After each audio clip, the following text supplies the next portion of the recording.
Okay. All right. Well, good. I'm glad that we got that figured out. Do you feel good about that? Yes. Okay. So I know last week we had talked about maybe you wanting to discuss some things that were happening at work and how you were feeling about work. And earlier, when we went over the agenda, you had said you wanted to really try to include that in today's session. Yes. Okay, so I was thinking that maybe we could. Remember, we were working on identifying your automatic thoughts. And then, so I was hoping we could go through a thought record and you could use that at home for your homework this week. We could go through it today, use an example from your work this week, and we can work together to identify your automatic thoughts, think about the evidence that you have for them or against them, and try to think of alternative thoughts and reevaluate them and see how that changes how you feel. How does that Okay. sound?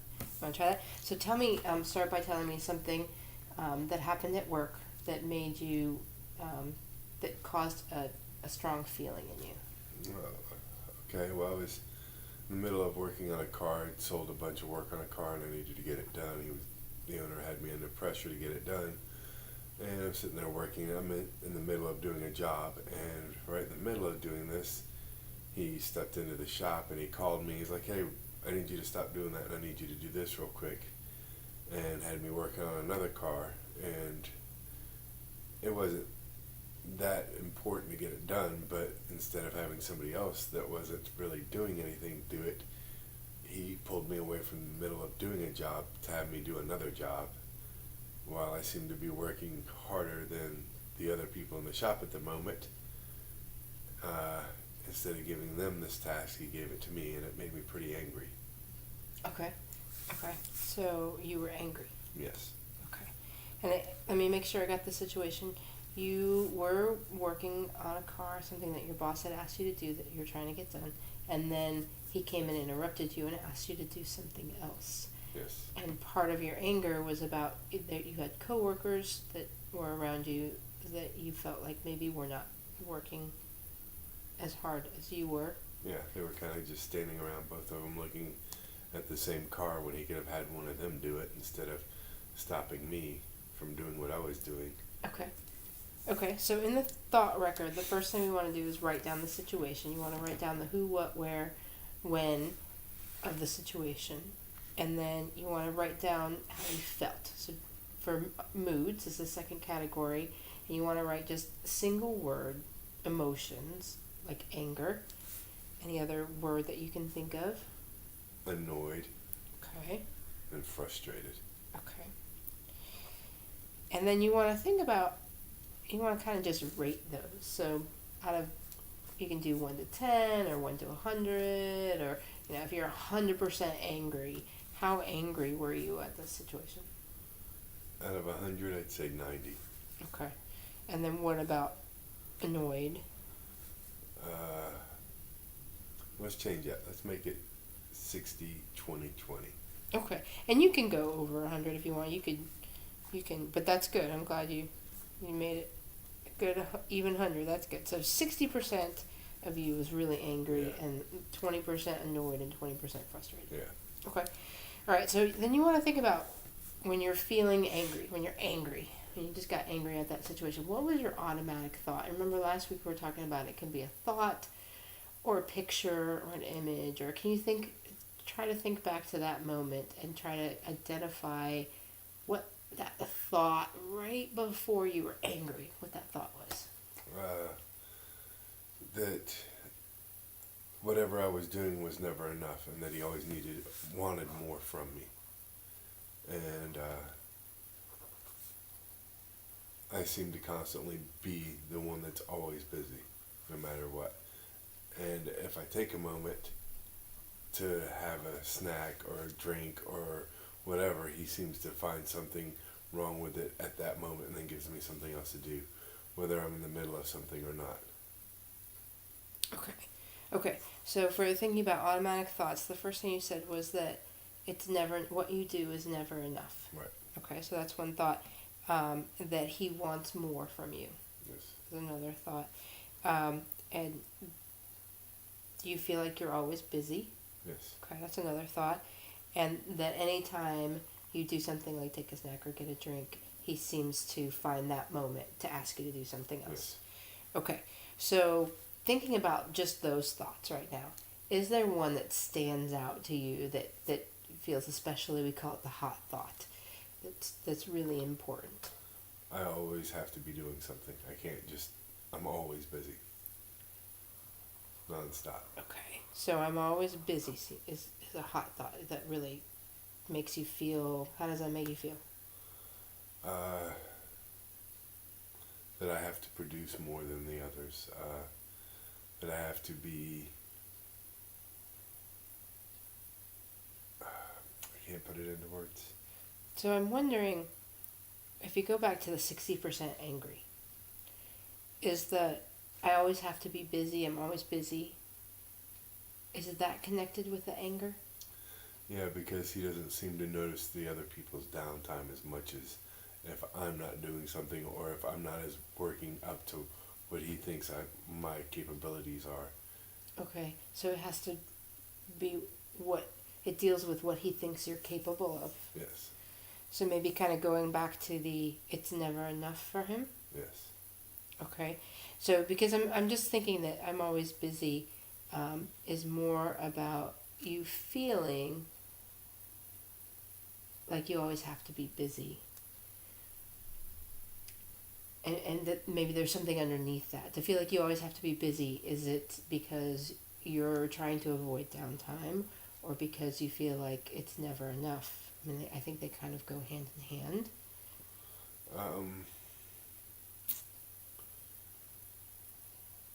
It's not that I always want to be busy, it's that I always seem to have something to do. And I always try to find something to do. So that way he sees that what I am doing. So I think there's a couple things going on. I think it sounds like you feel responsible to be busy. If you're there, you want to be busy. And you feel like he's trying to keep you busy. Yes. But they're not necessarily the same thing, are they? No, they're not. No. And I want to stay busy. I want him to see that his money is well spent on me. But at the same time, I want him to have the same respect that I'm showing him, and that when it is slow, that I'm not the only one that can be responsible for cleaning the shop, picking up things, making sure the trash is taken care of, making sure old parts are thrown away. You know, I don't want to be the sole caretaker. Okay. Okay, so let's focus back on the anger that you had when you were in the middle of a job and he came and asked you to do another job. What are some automatic thoughts about that when you think about the anger, when you're angry, what's maybe some more automatic thoughts about that? He allows the others to get away with more. He's not so worried about what they're doing with his time.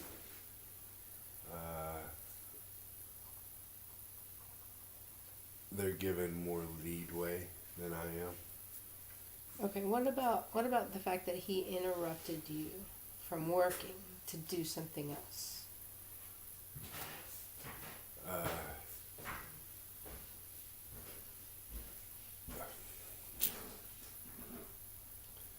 That I don't know how to put it into words. Okay, I think we'll stick with you said that I'm always busy or I always have to be busy, and maybe it's never enough. Right? I think that feeling like it's never enough or he feels like it's never enough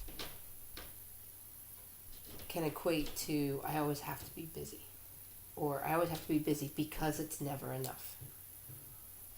Okay. Possibly. Possibly. So what evidence, the next category is what evidence for that thought does the situation present to you? The evidence for it is the fact that I seem to be the one that is doing the most.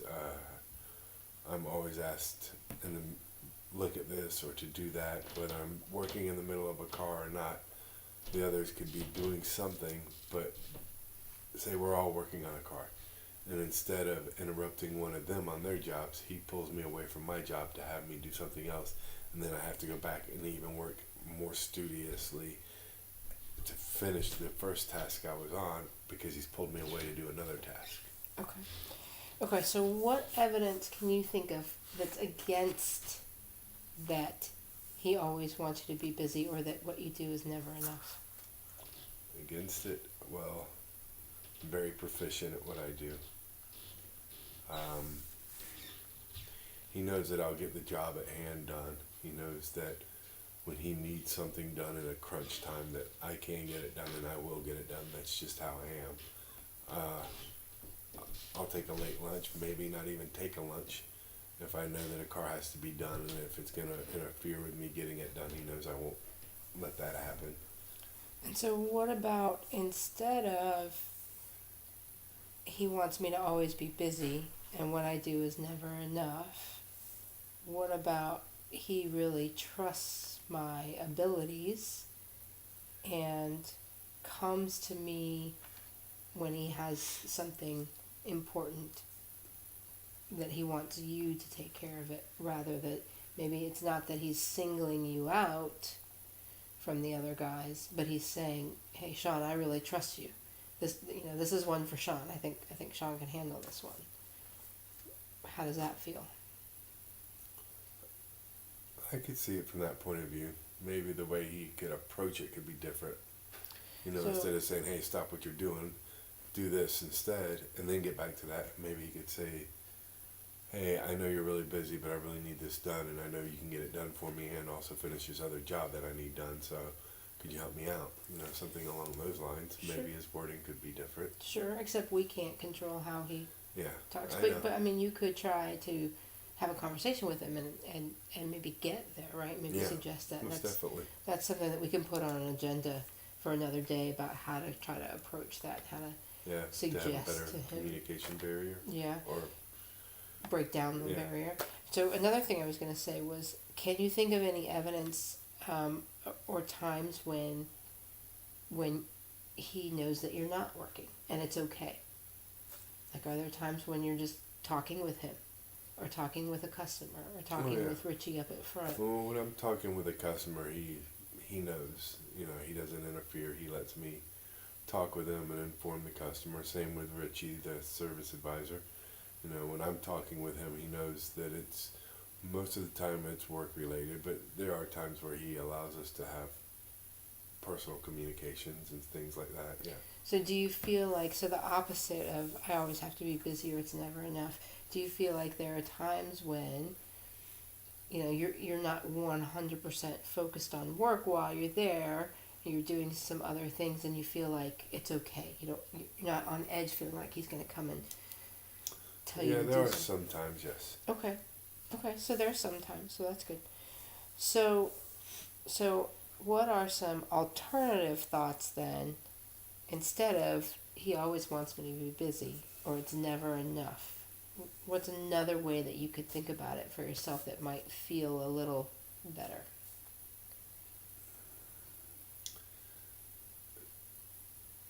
He's paying me to be there. Instead of a flat rate system, I'm paid salary. So, maybe he just wants me to give him an honest day's work. Okay, and it sounds like that's a very important ethic for you, that you have, some very strong work ethics that I hear coming out. And so, if that's something that's very important to you, to live with integrity, you need to live up to that ethic, right? So, Yes. so you're reinforcing your own integrity and ethics by doing those things. But I think too, it might be important for you to say, it sounds like you're reluctant to say things like, he counts on me, or he trusts me, or I'm a good employee for him. He comes to me for certain things that he knows that I do well. Yeah, I could see that. So try to say those things. Try them out. Okay, he trusts me. He knows he can count on me. He knows I'm a good employee. He knows that when he needs something done, that I will finish it and do it properly. Yeah, How's that feel? feels better. It's better. So if you think about you're in the middle of doing something and he comes and he asks you to do something and you think of those thoughts instead. Right? So say it Yeah. again. He trusts me. He wants me. He can count on me. Right. He knows I'm a good employee. He knows I'll finish the job and do it properly. And maybe he's coming to you because that particular job he knows you have some expertise with, or that you're familiar Yeah. with already, right? Because obviously, if he's stopping you from something he's already asked you to do, right? He knows he's putting that thing on hold to get you to do something else. So there must be some good reason for Yeah. it, right? So if you think about it that way, and then you go back to thinking about angry, annoyed, and frustrated, think about that 100%. How angry are you when you think about it that way? If I look at it the other way, probably about 30. Okay. I'm more frustrated than angry Okay. because I feel like I have more to accomplish now. But it's not a bad frustration. It's just So do you want to under add the in a pressure. different mood? You think maybe you have a different mood of thinking that way too? If I look at it that way, it is because he trusts me and he knows I can get it done. Then maybe a little bit more of respect, maybe a little more admiration for him for the fact of the way he thinks of me. Maybe a little pride in yourself? Yeah. Pride Yeah. for yourself? I definitely pride in myself because I know my abilities and my capabilities, and I'm not the only one that notices it. Yeah, right? I mean, it's one thing to be proud of yourself, but to know that Somebody else recognizes it, yeah. It's a especially definitely good feeling. a boss, Yeah. somebody you work for directly and stuff. Good. So what do you think about this thought record? I like it. I think I could apply it into many situations. Maybe take a minute when I start to get angry or mad, or when I'm in that place. I can write down the situation and maybe look at it and break it down that way before I overreact or go down the wormhole, so to say. Well, and that's a great idea, and I encourage you to be able to do it. But there's lots and lots of times where it would be very difficult, and your boss would be like, "What are you doing?" But if you can hold it, right, Well, and definitely in my remember head. it, and just remember that you have this tool now, and so you got to go through the moment and respond to, things as necessary. But then when you take a lunch break, or even if you have a little bit of time later, set aside 5-10 minutes just for yourself, just to think about. This is one of the important tools for cognitive behavioral therapy, because remember, we're talking about situations aren't the cause of our emotions, but our perceptions are the cause of our emotions, right? So anything that's happening to you may seem bad at first or good at first, but it's just how you're perceiving it. So if you can change your automatic thoughts, that thought that comes right when you're perceiving something, you can identify those and change them, you directly affect your moods, as we just illustrated. So I'm going to give you, I actually have a couple blank ones here. I'm going to give them to you. Take home and do that, and let's move on to the next agenda item if you're ready to. Yes, Okay, awesome. that's good.